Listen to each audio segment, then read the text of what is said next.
बिस्मिल्लाहिर्रहमानिर्रहीम। अस्सलाम वालेकुम। मकाफ़ात अमल का कानून रूबामल हो गया है और तहरीक लब्बैक हुकूमत के ख़िलाफ़ सड़कों पर निकल आई है। अगरचे वज़ीर-ए-आज़म इमरान ख़ान साहब ने बहुत ज़्यादा मजहबी कार्ड इस्तेमाल किया गुज़िश्ता दिनों के दौरान, और एक तरफ मीलाद करा रहे हैं और फिर अथार्टियाँ बना रहे हैं सीरतुन नबी सल्लल्लाहु अलैहि वसल्लम से मुताल्लिक़, और फिर क़वालियों का एहतमाम हो रहा है, तो उसी वक़्त तमाम वज़रा यकज़ुबान हो के वज़ीर-ए-आज़म के ईमा और हिदायत पे वो ख़वातीन एंकर्स की किरदार कुशी में लग जाते हैं। तो इससे पता चलता है कि वो कितने इस मामले में संजीदा है। लेकिन बहरहाल ये एक हकीकत है कि माज़ी में भी इमरान ख़ान साहब ने मज़हब के कार्ड को इस्तेमाल किया है और हुकूमत में आने के लिए भी उन्होंने इसको सीढ़ी के तौर पर इस्तेमाल किया, और आज वो अपनी हुकूमत के दवाम के लिए भी ये काम कर रहे हैं। लेकिन तहरीक लब्बैक वाले इस तरह के इमरान ख़ान साहब की जो हरकतें हैं उससे मुतमईन नहीं हो रहे, और मौका मिलते ही साद रिज़वी की रिहाई के साथ ही उन्होंने धरने का ऐलान कर दिया। और जो फ़्रांस के सफ़ीर के इनखला का वादा हुकूमत ने उनसे किया था, तो वो ये कह रहे हैं हुकूमत अपने वादे को पूरा कर ले। आज उस सिलसिले में नाखुशगवार वाक़यात की रिपोर्टें भी सामने आ रही हैं, और लाहौर से इंसानी जानों के ज़िया की भी ख़बरें आ रही हैं। बहरहाल जैसा भी हो, लेकिन तशद्दुद और धौंस और धमकी के ज़रिए अपनी बात मनवाने को शाइस्ता नहीं कहा जा सकता। लेकिन बदकिस्मती ये है कि हम अगर देखें तो इस वक्त जो लोग हुक्मरान हैं तो या जो उनके सरपरस्त हैं, तो हकीकत ये है कि एक लिहाज से ये सब कुछ मकाफ़ात अमल का कानून रूबामल हो गया है। मसलन ख़ुद जब नवाज़ शरीफ साहब की हुकूमत में तहरीक लब्बैक वाले सामने आए थे, तो इमरान ख़ान साहब ने कहा था कि वो जाके उनके धरने में बैठने के ख्वाहिशमंद है। शेख रशीद साहब ने भी बुरी तरीके से इस कार्ड को उस हुकूमत के ख़िलाफ़ इस्तेमाल किया था, और फिर नौबत यहाँ तक आई कि एहसन इकबाल साहब को अल्लाह ने बचा लिया, वरना तो वो ज़िंदगी से भी खुदा न खास्ता महरूम हो सकते थे। चुनांचे वो जो कहा जाता है कि अल्लाह के यहाँ देर है अंधेर नहीं, तो आज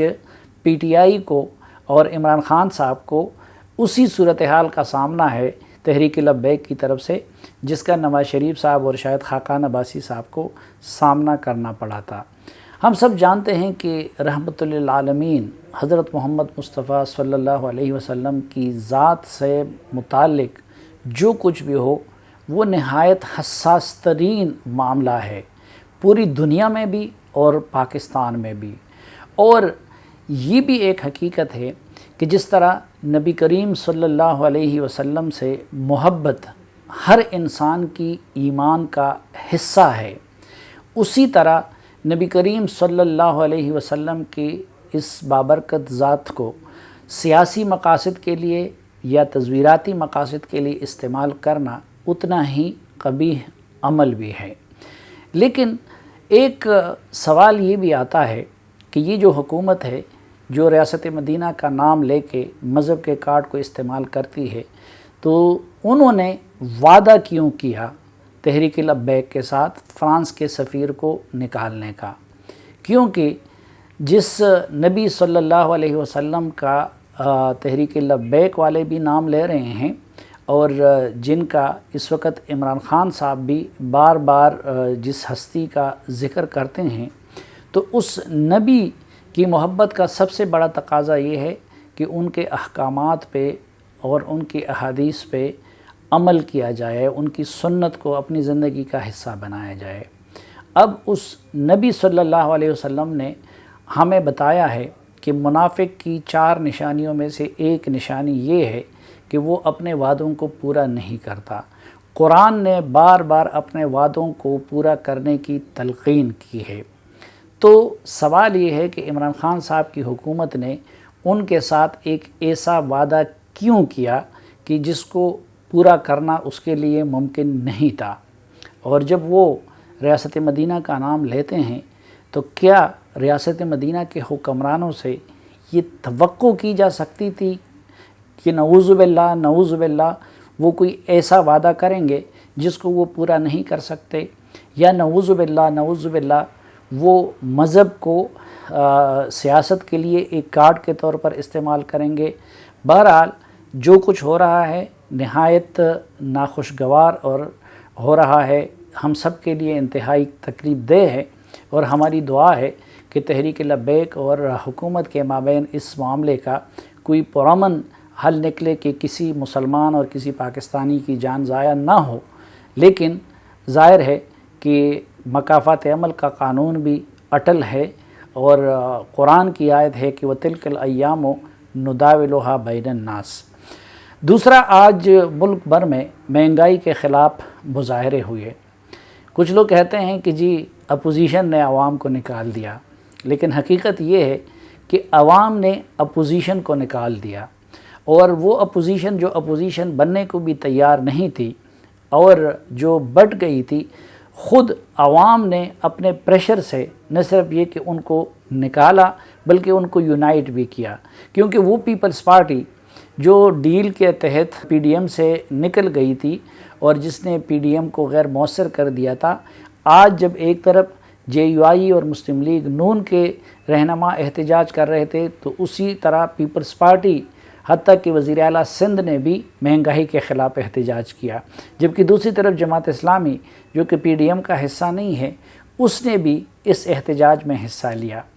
سوال یہ ہے کہ نوبت یہاں تک کیسے پہنچی؟ اگر آپ دیکھیں تو پاکستانی معیشت کا بیڑا غرق کرنے کے ذمہ داروں میں سر فہرست اسد عمر صاحب ہیں، اس کے بعد پھر حفیظ شیخ صاحب کا، اور پھر اس حکومت کے دیگر وزیروں مشیروں کا، اور اسٹیٹ بینک کے گورنر کا نام بھی آتا ہے۔ لیکن ایک خطرناک پہلو اس معاملے کا یہ ہے کہ اسٹیٹ بینک کے گورنر آئی ایم ایف کی نمائندگی انہوں نے کی تھی مصر میں، اور جب وہ یہاں پہ پاکستان میں آئے تو کچھ ماہرین معیشت یہ خدشہ ظاہر کر رہے تھے ان کے ابتدائی اقدامات کو دیکھ کر کہ وہ یہاں پہ مصر کے معاملے کو ریپیٹ کریں گے یا اس کی صورتحال کو ریپیٹ کریں گے۔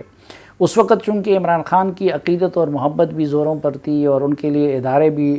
ڈھال بنائے تھے انہوں نے، تو کسی نے اس طرف دھیان نہیں دیا۔